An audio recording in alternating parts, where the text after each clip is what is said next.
Welcome to the BioMedWire Podcast, powered by IBN. This original audio production delivers market and sector insights, as well as exclusive interviews with innovative executives shaping the future in fast-moving industries, and may feature a client partner of IBN or one of the 60-plus investor-focused brands within IBN's dynamic brand portfolio. As a multifaceted financial news and publishing company, IBN leverages its extensive distribution network, utilizing multiple proprietary corporate communication tools to introduce both public and private companies to a vast and diverse audience of investors, consumers, influencers, journalists, and other targeted segments of the public.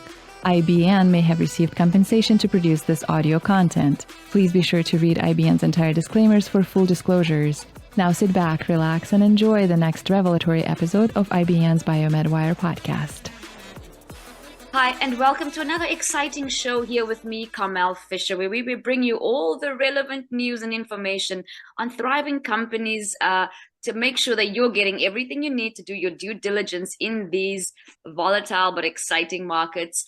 Today, we're focusing on Nutriband. Nutriband is listed on NASDAQ as NTRB, also primarily engaged in the development of a portfolio of transdermal, which means delivered through the skin, pharmaceutical products. Today, I have with me the CEO, Gareth Sheridan, who is touted as a purpose-driven entrepreneur and author, and of course, the CEO of Nutriband, again, dedicated to the innovation in healthcare delivery. Gareth, we're very excited to meet with you today. Welcome to the show.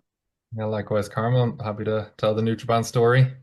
Yes, let's dive right in. Start with the mission and vision, what the plans are, very high level of what Nutriband is and where you're looking to go, and we'll jump in a little more specifically as we go. Yeah, perfect. I mean, so you touched on all the key points. We're a pharmaceutical company specifically focused on transdermal technology, and transdermal, like you said, is just a fancy word for delivery through the skin, similar to a nicotine patch, for example.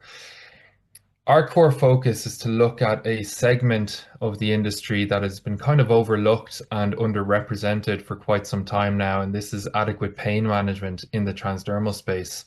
We're all familiar and aware of the opiate scandals over the last 10 years and the fallout from that. And it became a very negative opiate kind of stigma surrounding pain management, but the real fallout was actually inadequate care for pain patients, and that's something that we're tackling head on as a company, and we're doing that through our Versa technology, which is a platform tech that we've developed internally that can be applied to any pain patch medication and any patch at all, for that matter, on the market today, with the goal of making them very difficult to abuse, but also equally as important because of that, making them accessible to patients who've had their access cut in recent years. Wow, already very captivating story there. And I love that you touch on the absolute pervasive situation with the opioid abuse and all of that. And this is a critical space that Nutriband, with your Versa technology, appears to be addressing, this critical balance between the patient access and the abuse prevention, as you mentioned. But can you explain how the technology works to deter abuse without compromising therapeutic effectiveness? Obviously, for legitimate patients, those who need the medications like fentanyl. Sure. Yeah. So we're actually talking about products that have been around for quite some time now. Our first application for a Versa is a fentanyl patch. Now, fentanyl is a scary word in a lot of people's vocabulary, but fentanyl, when used correctly, is a very, very effective pain medication, second to none for the likes of end-of-life care, palliative care, spinal injuries, car crash injuries, people that need round-the-clock pain management for any sort of quality of life. And unfortunately, because of the fallout from the opiate scandals we've seen in recent years, these types of products have been faced with a major reluctance when it comes to prescribers, insurance companies, payers. They've just fallen out of favor because nobody wants to deal with the liability issues associated with these products. So you saw companies actually getting out of the space, moving on. But the real people that felt the fallout from this was actually the pain patient themselves. Prescription rates are down an astronomical number since its height in 2016, when fentanyl patches, for example, were about a $4 billion a year market. They're under $1 billion a year now in terms of market size, but the pain patient population who require access to these medications has not reduced by 75%. So we're looking at a massive disconnect between adequate management and adequate care for patients and prescription rates. And that's something that we'll tackle head on with our Versa technology. But it is a platform. We are tackling fentanyl as the first product. We'll follow up very quickly with buprenorphine. We'll follow that again with methylphenidate, all easily abused drugs in their current state. And to touch on your question about how they're typically abused, it's very simple. A fentanyl patch, for example, it's as easy as putting it in your mouth and chewing it. People will actually seep it in alcohol or some other solution, so the residual fentanyl seeps out and then they consume the concoction. People will actually smoke the contents of the patch, and it's a tricky situation because fentanyl can be 50 times more potent than heroin. It's very easy to misjudge what is a high dose and what is a fatal dose. And that has actually added to the opiate issues that we're seeing today, because people that were getting, firstly, people that are abusing the products are doing it incorrectly and not realizing how much they're taking. But also we've seen an issue where people that had access to adequate care are now buying fentanyl illegally and not realizing how much they need to actually manage their pain. So it's actually fueled the problem overall by reducing access to these medications. And that's something, again, which we're trying to fix. So we looked at all the major routes of abuse for these types of products, and they were mostly oral or nasal. So as I mentioned, people would smoke them, they would, make a concoction of tea, they would chew it. And we said, look, this sort of product only works if it's easily understood. We don't need to overly science the solution, overly complicate the solution. People that don't wear white coats in labs should be able to understand how this works as well. And the solution was to make it taste really, really bad. Now that's putting it lightly. Unbearable is probably a suitable word in this situation. So we take an existing patch, and an existing patch is a 3-layer patch. You have your release liner, your drug liner, and your backing layer. Now, all we've done is made the release liner permeable, and we've added another layer on the back again, which contains 2 ingredients: denatonium benzoate, which is the most bitter substance on the planet, and capsaicin, red pepper extract. Now, if you want to chew the patch, you have to chew those 2 ingredients. If you want to smoke it, you have to smoke those ingredients. If you want to make a tea out of it, it's going to be a very spicy, bitter, unpleasant tea. Unpleasant is putting it lightly again. So it's a very effective solution, but it's also very simple and easy to understand, and that's the key point here. And one of the other benefits I think that's worth mentioning as well is that the situation affects 3 groups of people. We have people with addiction, which Versa cuts out the ease of abuse, so they can't use it for addictive purposes. We have people who are struggling with round-the-clock pain, who need adequate access to care, who can get access to care again because there won't be such a reluctance or a liability associated with prescribing these products. But thirdly, and equally as important again, is accidental exposure. So we actually have data we've collected with the Poison Control Center on children under the age of 5 who picked up a used fentanyl patch out of the garbage, put it in their mouth, and have died. And that's an actual data point. That's a fact now. It's not something that happened 1 or 2 times. It's actually a collected data point, and that's quite a tragic scenario to be in. There's dozens more hospitalizations on top of that again. And we believe at Versa would completely eradicate that. You can imagine under the age of 5 years old, puts the combination of those 2 ingredients in their mouth, they'll spit it out immediately. It's extremely, extremely unpleasant. So we think we're in a position now where we will certainly be the only ones tackling a segment of the pain management industry that everybody else seems to be running away from. We're patented in 45 countries. We're the only people that I'm aware of, only company that I'm aware of working on the solution like we are. Our patent is quite broad. We have a multi-year head start on any competition, and I think we're going to definitely be the #1 player in the space in a very short space of time. Wow. Yeah, and I definitely see the need for, eradicating this high addictive quality to fentanyl with its, like you mentioned, productive use cases in treating multiple, levels of pain, etc. So we look forward to keeping up with this development, and with Nutriband, of course, to see how this unfolds. As we've touched on so many things here, but I'm going to, pivot slightly to the financing that we see Nutriband recently acquired on April 2024. There was the $8.4 million financing round, and the exclusive partnership as well with Candiva drug delivery. I think I said that correctly. This was announced also in February of 2025.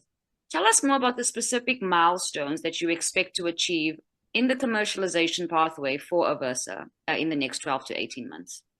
Sure. I think anybody who's been with us now for a number of years can see that shareholder value is of utmost importance to us, and that's quite evident through our financing along the way and through how we run the company. We certainly run the company as if we were a private company. We don't raise money to pay bills that we don't need to pay. We are not in the business of raising money. The price of the stock and the value we can create for shareholders is at the forefront of our mission every single day. And I think we've done a good job on that so far. And the last round that we done in April of 2024, was with primarily existing shareholders in a non-brokered transaction. So it showed a lot of support from existing shareholders that we were doing things right, that we were heading in the right direction. And it was a nice show of support. But I think that only comes when you are laser focused on making sure that you make sure shareholders get a return. And that's continued to be our philosophy going forward, and that will be our philosophy going forward. In terms of the relationship with Candiva, I mean, Candiva are probably the #1 company in the world for what we're working on in terms of what we want as a partner. Candiva is formerly 3M Drug Delivery. They're kind of the pioneers of the modern day, transdermal pain patch. So having a supportive company such as Candiva again was a huge show of confidence that we're onto something here, and I think that's the real takeaway. So much so that they put forward their FDA-approved patch to add our technology, and with the goal of taking that to market with Candiva as the manufacturer, and we'll be the marketer. So we've kind of hit a home run in terms of our partners. We've hit a home run in terms of support from existing shareholders, and I think we're going to hit a home run with Aversa, most certainly. Excellent, and that definitely gives strong validation there to that partnership, because of that partnership, I should say. The Health Advances report suggests that Aversa fentanyl could reach $200 million in peak annual sales in the US upon the FDA approval, potentially rising to $500 million if non-abuse deterrent alternatives lose approval. Now, what factors would need to be aligned for this best case scenario to materialize? Look, actually, as CEO of the company, I'm always going to be viewed maybe to be a little bit biased, but I'm also factual, and I don't think that is a best case scenario by any means. I think that's a very reasonable scenario. If we look only 9 years ago, the market size was 4 times what it is today, and we're talking about taking in the Health Advances report, we're talking about taking a portion of the market size today. But the market size really fell back to where it is today because of the reluctance to prescribe and the liability associated and the risk profile associated with these types of products. We're essentially coming in now with a solution to reduce that risk dramatically to the point where we expect and hope that we'll see prescription rates start to go up again. So it's very easily, we're in a position now where the market size goes back to where it was 9 years ago, which is, 4 times that in the 4 billion range. So certainly, the Health Advances report provides good guidance and good expectations in terms of hitting a market revenue expectation of $200 million, but we're not going to be happy at a $200 million revenue opportunity with this. This is product #1, I might mention as well. We do have multiple products in the pipeline that we're working on. Buprenorphine, for example, an additional Health Advances report provided to us said that could be up to $135 million. So product 1 and 2, I would say conservatively would be in the 300 range. But for us as a company, it's important as well, because we do like to describe ourselves as a patient-focused pharmaceutical company, which is quite rare these days. But it's important to us that we make sure that most of these patients can get access to adequate care. And if we reach $200 million in revenue, then we're not doing our job making sure that everybody can have adequate access. So it's a win-win situation for us, actually, from a return for shareholders to make sure that we surpass that, and also a return for patients to make sure that they get adequate care. Excellent.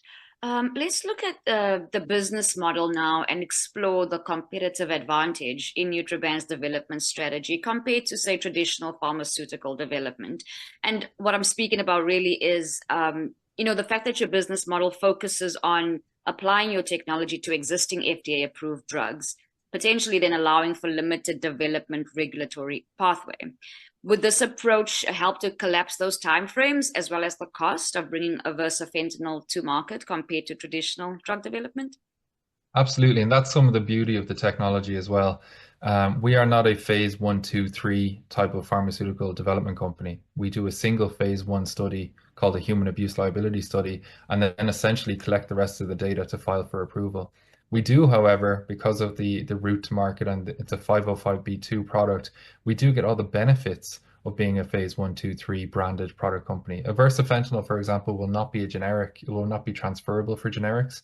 It would come into the market as a branded product with a fraction of the time and the cost associated with branded products. And then we're going to rinse and repeat the same mechanisms and same processes for buprenorphine, methylphenidate, working our way down a very large family of applications for Aversa. So we're really in our infancy now. We'll prove the model with fentanyl. We'll make a very big splash when we do so. I think we'll be in a position to take a pretty hefty market share out the gate just based on the reduced liability associated with prescribing ours over a competitor. We also are coming in at anywhere from a 20 to 50% premium with the backing of insurance companies, which was also in the Health Advances report. So we're not coming in at what you often see in the pharma space is companies will price themselves out of competing. We're coming in at almost the same price with a goal on taking the market and not participating. We're coming in with a goal of taking it over. So that's where we stand today. It's actually a very exciting point in the company now. We're reaching a position where we're not working on the feasibility and the what ifs anymore. We're actually finalizing the combination of the final product that will be used in the HAL study, and we'll actually have an engineered product now that we can physically hold that will go to market in the not too distant future. So, internally, we're all very excited. We're quite confident in the results of the HAL study. And, just to give you a little bit of an idea on what that is, without overcomplicating the description, we basically take an Aversa fentanyl patch and we take a generic fentanyl patch, and it's given to a very controlled room of recreational opiate users, and we monitor which patch is more easily broken into or attempted to be misused. Now, it's a very specialty type of study. It's conducted with a third-party clinical research organization that have experience and expertise there. But if you can imagine a fentanyl patch today, it's as simple as put it in your mouth and chew it. To get around our Aversa technology, you would need a minor degree in physics and chemistry combined, I think, to break into that. So with the results of that, we can actually claim abuse deterrence on the label. We become a branded product when we reach the market. And again, that sets us up, I think, to take a major chunk of that market for our shareholders. Very interesting. And so you touched on a few things there. And firstly, I wanted to, touch on the recent letter to NTRB shareholders, where, of course, I'm sure you mentioned all of these pivotal plans for the clinical trial, as you touched on a little bit there. But walk us through what this trial would entail. And I think you've touched on that as well. And the specific outcomes you'll be measuring, again, just to highlight that it was a very important letter to the shareholders, and what other results that might influence your NDA filing strategy with the FDA.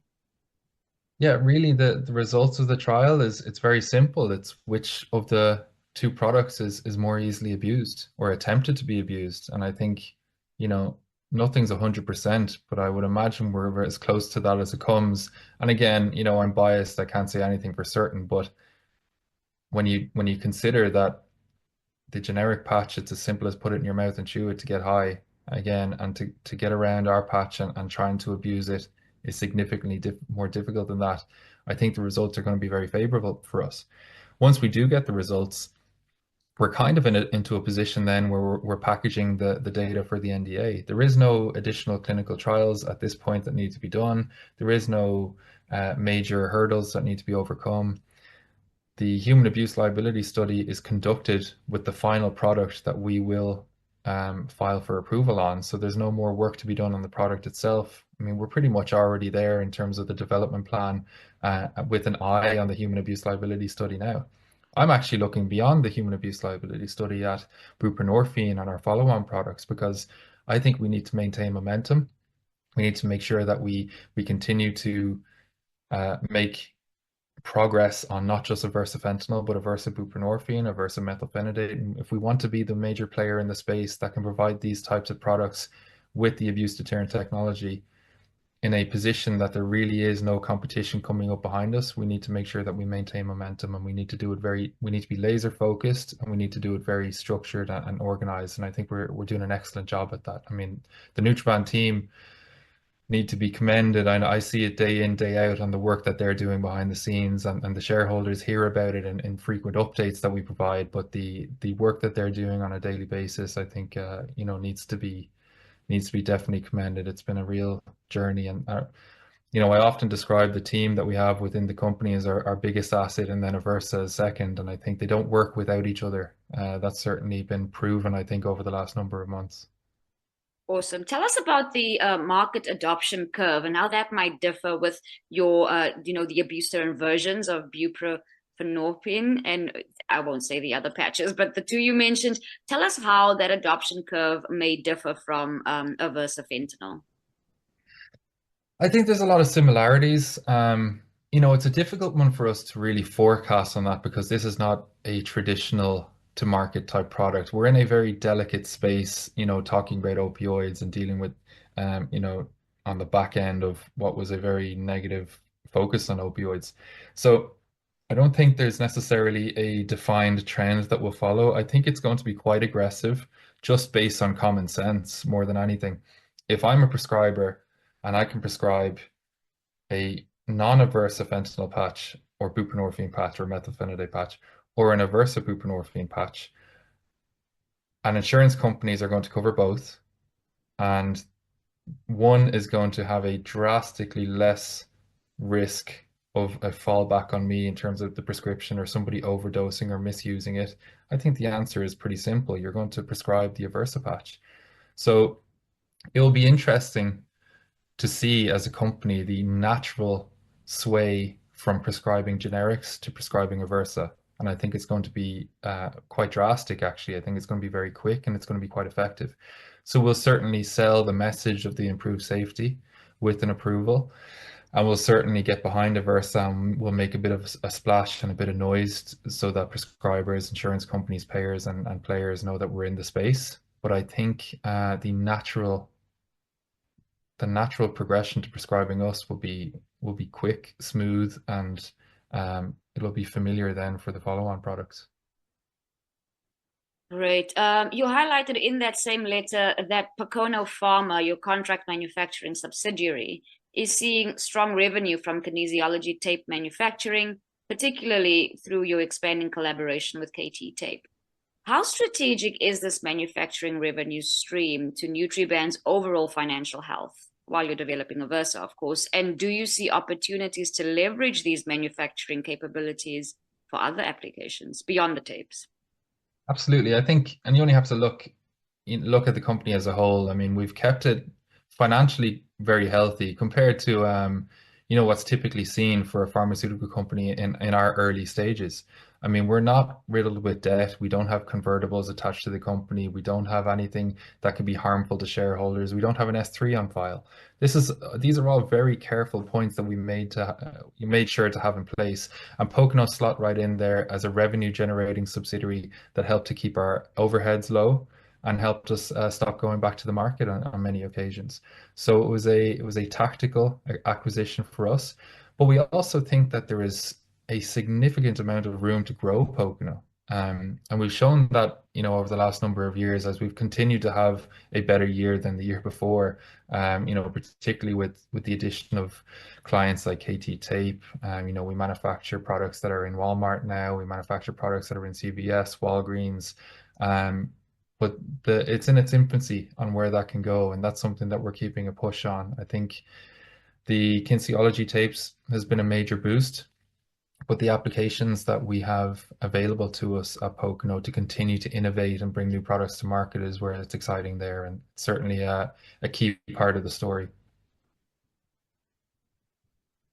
Excellent. Just to round off, tell us a little bit more about you, Gareth. You come with a bunch of accolades throughout your career, and I believe you're still, in the prime of your life. And tell us more about why you find yourself championing this cause, and where you're headed, and more about your accolades, if you mind.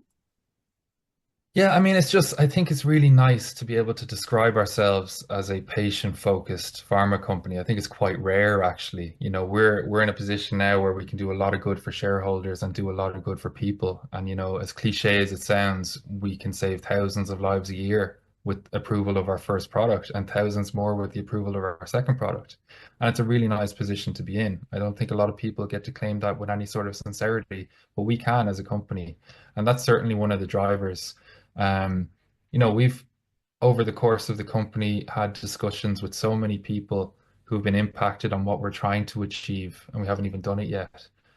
It's very motivating when I give a presentation to a group and one or two people come up after and they talk to us about somebody dealing with chronic pain or a family member that was lost to opiate abuse or it's just a very complicated situation and everybody seemed to be running away from it. And we like to take on challenges. From a personal perspective, that would be my mentality and personality. I love being told that something is never going to work. The Nutriband story is no fairy tale by any means. We did it the hard way, but I think it shaped us to run it the right way. And that was quite evident, I think, since our listing, that we've been able to keep it tight knit, a close community of shareholders with the support of existing shareholders. And I'm a business graduate. I'm a business guy. I'm not necessarily the guy in the white coats, but I've surrounded myself with the smart people that know how to make an excellent product. And my job is to make sure that that excellent product can create an excellent return now for the people that backed us along the way. And that's what gets us up in the morning. It's an exciting time. We've been doing all the grunt work and all the feasibility work now for years. And now the light is starting to shine through the end of the tunnel where, it's going to get really fun very soon, I think. And it's a nice position to be in, that this will impact thousands and thousands of people across the world with an approval. And hopefully those conversations of, people that were lost or people dealing with chronic pain become a little bit less frequent for us. And I'll love to see that. Wonderful, a great mission-driven story. Gareth, you've also got a book out, and as the author of, I believe it's From No to NASDAQ. Tell us a little bit more about what that book's about, where we can find it.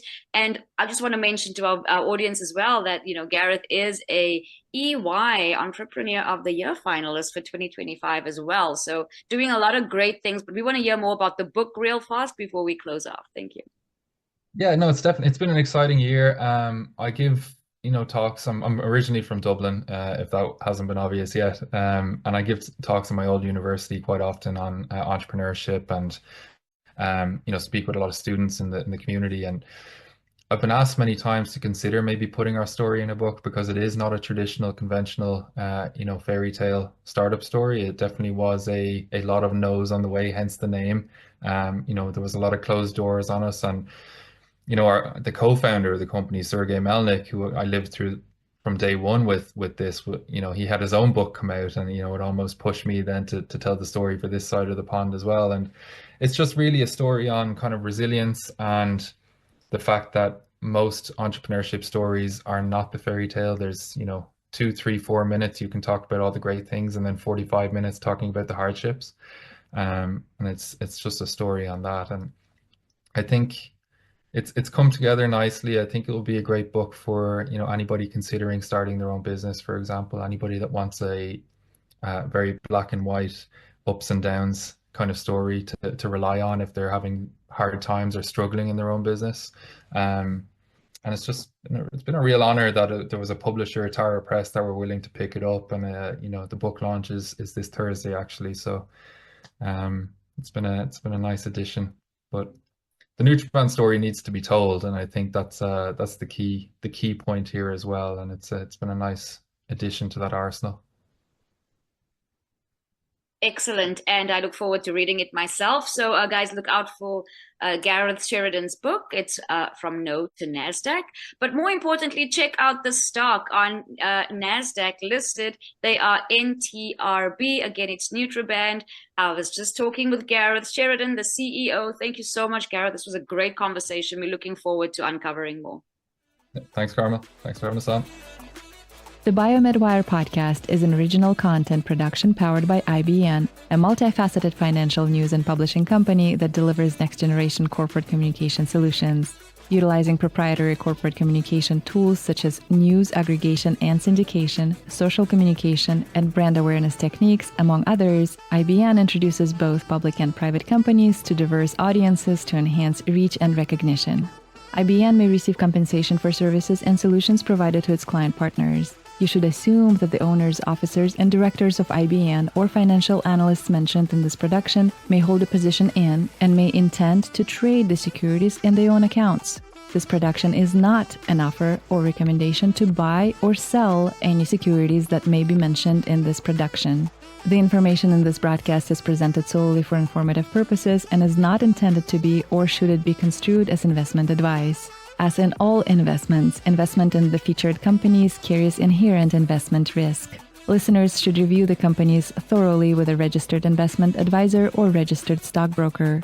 This production by IBN is not purported to be a complete study of the featured company or other companies mentioned. Information used in statements of fact have been obtained from featured companies and other sources but not verified nor guaranteed by IBN as to completeness and accuracy. Such information is subject to change without notice. Please see IBN's full disclaimers and disclosures at www.ibn.fm/disclaimer. Music in this episode is by Infraction. For more, visit inaudio.org.